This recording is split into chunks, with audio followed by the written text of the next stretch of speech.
قد اتنازل عن بعض الدعاوي حتى لا تزعلون، بعض الدعاوي اللي الناس اللي ساءت لي شخصيا، اتنازل عن حق الشخص، يعني لا تزعلون، مو اتنازل عن حق العام. يعني واحد اذا هو يسب اهل البيت او يسب الشيعه او يسب السنه او يسب ما ادري منو، انا ما لي على هذا حق عام، انا علي اسوي اخبار، وحتى لو اتنازل ما يفيد. مثلا محمد دايني حتى لو اتنازل ما يفيد، يعني حق عام، هذا هو ساء الى فئه من الشعب العراقي.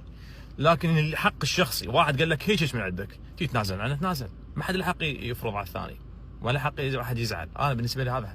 فالامور الشخصيه اللي تمسني شخصيا تنازلت هسه قبل قليل عن مثل ما شاهدون عن 4 دعاوي تنازلت شخصيه، والطور اذا اكملها لا 10. يعني صراحه مشتكي على عدد كبير من الاساءات. طبعا انا رحت تحت الاضبارات مال الشكاوى تتنازل، وصلنا 10 اليوم ما قدرت، لان اكو ناس لازم يتبلغون ولازم يحضرون المحكمه ولازم كذا، وبعدين يجوز امرهم. لان الاساءات ما انزل الله بها من سلطان، فما حتنازل. اكو اساءات عامه على مجتمع عام اكو كذا، ما اتنازل عنها. على انه ذن اشتكيت يعني اكراما الى روح اخي وثوابا، حتى ما نعذب بعض الشباب.